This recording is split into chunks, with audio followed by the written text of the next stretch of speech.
Hello and welcome to week 3. First of all, I greatly appreciate how you're digging in and thinking critically about the readings and materials so far. So it's been really refreshing to see lots of connection to and evidence from the work that you're reading. And also how even in the very beginning weeks, you were starting to push each other to ask questions and trust each other about what would this look like in my classroom, or what would you suggest as a strategy for how I approach this. So in a virtual setting, that can be really difficult to connect, and I really appreciate how you've been digging in and trying to connect with your fellow classmates, even though it's kind of in a challenging setting. So as we dig in this week, we're going to look a little bit more and think a little bit more about how the student comes into the equation, and the different roles that the student has played, and the different parts of their life that help them either connect with school or maybe not connect with school, or connect with a subject or not connect with a subject. So in our district, and I know in lots of districts, we focus a lot on teacher clarity. And that connected so clearly with me with the idea of different voices and different spaces and how kids are interacting within those. So our big push with teachers, and what we know from the Bank of Research from Dr. John Hattie, is that when we have clarity as teachers, we can start to give clarity to students around information. So what we'll look at today in the Moodle is a graphic that represents kind of the quantitative parts of why text might be hard, the qualitative parts of why text might be hard, the purpose and the reader woven in there. What you'll also see in Common Core is they often represent it as a triangle. So the quantitative portions, why that text is hard as far as the words that are in it and the readability, and the qualitative pieces as far as the theme or the background material that a student might not know. And then the task of the reader. So the reader and the reader engagement and task are always included in that too. So what are we asking kids to do? Why are we asking them to do it? And how does that make what they're doing more difficult? And again, I would encourage you to think about text in lots of different ways. So maybe it's a diagram, maybe it's something visual we're reading, but what kind of quantitatively makes that difficult, qualitatively makes it difficult, and also what are you asking that student to do? So teacher clarity, if you know the work of Dr. John Hattie, he currently owns the largest bank of education research in the nation, in the world, I should say, not the nation. What he's doing with that is kind of cool. So what we know about school is that most of the things we do are pretty awesome. So when he measured it and studied meta-analysis of lots of research, a lot of the things we do make a good difference, a solid difference in school. And we call that a year's gain in a year's time. So anything that he's measuring that's at a 0.4 is a year's gain in a year's time. So if you end sixth grade, if you have a year of sixth grade, you will then start as a current seventh grader. You'll have like success of one year, success of the next year.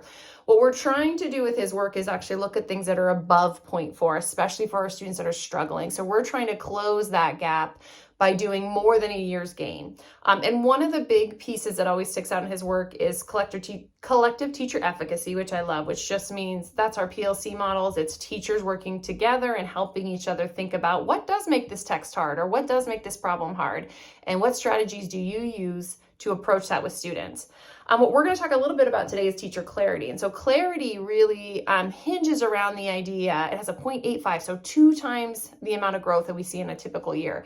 When teachers are super clear about what they're teaching, they're able to be very clear with students about what they're teaching. And that hinges largely around 3 main points. So what are we learning today? And that's where you go into a student, go ask a teacher, what are you learning today? That's where your learning intentions are up. Today, we're learning to multiply 2-digit numbers, right? Today, we're learning to identify the key parts of the Civil War. What's the learning look like today, right? So maybe we're reading a text, maybe we're studying a painting, maybe we're doing some problems, but what is the actual learning outside of the activity that's ideal for students to center on and to really be able to tune in that is essential learning.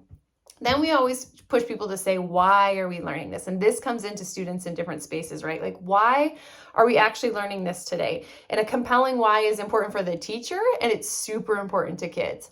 So they need to know, what is it? Is it that they can relate to something else? Does this relate to something they're going to do? Oftentimes, the example they use is like flying on a plane. Is this somehow predictive or connected to an experience that they will later have? Like learner to world, right? Learner to what's going on outside the world. Is it relevant to something that's going to happen next? Like, do they need to know this piece because it's going to later connect to different things in your curriculum? So that can set an urgency or a sense of why for kids, because they realize it's useful information and it's going to keep getting used again. So think about, I always think as a literacy person, I always think of text to self. Is this important to me as a learner? Is it text to text? Like, this is going to relate to another academic piece, or text to world that's going to relate to something bigger. So I love working with secondary teachers on defining the why of their content, because you guys have such great passion and such great examples. And I feel like it's a part when I step into instruction with other teachers that's hard for me, but it's so encouraging to see how teachers naturally have developed that within their own specific content area. So what are we learning is our intentions, right? Clarity around our intentions. Why are we learning it is clarity around our purpose. And then lastly, turning to what we call success criteria. Why, or how does a student know that they are being successful? So that's where we can step in and say to them, if you can do these 4 steps, or I as a teacher, if I know these parts or these strategies to help you connect to that piece, that allows you to step in and see where you're at and then measure where you're going next.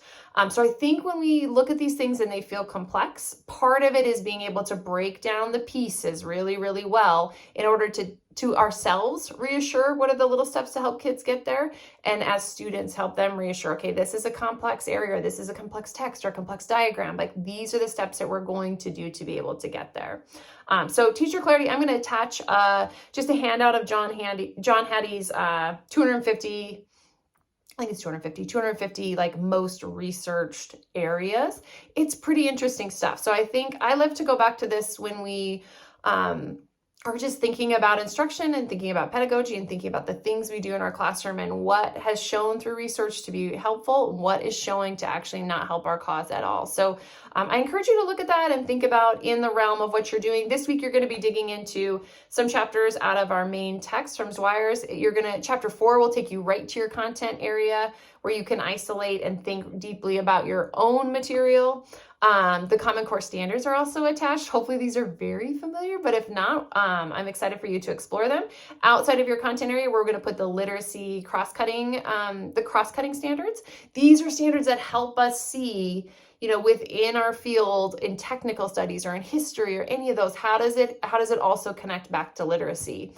When we do a lot of work with curriculum, often we are prioritizing standards. So we're taking a big batch. Like I was working with a group the other day, and we had 81 standards we had to take down and condense into one class. And research will say roughly 20%, maybe 15 standards. Ideally, it changes a little bit depending on if you're in ELA or different subjects that are a little bit more connected and a little more dense. In those, the idea is to isolate down what's most essential. And oftentimes when I'm working with groups, things like the literacy standards will kind of get pushed further down because of the idea that if I'm in science, it's my science standards, and that these literacy ones don't matter. And when we're broadly thinking about that student as a learner, right, those literacy standards are going to connect to lots of different classes the same way my purpose might be that these are connecting to different things. So when oftentimes those rise up a little bit in priority. So I encourage you to think broadly about that. I know our English teachers will be saying, please think broadly about that, because we cannot cover all those standards on our own in English class. But be curious. If it feels alarming, be curious. Let yourself kind of think through it. Let yourself explore what that might look like. And I appreciate your openness to exploring and learning about them.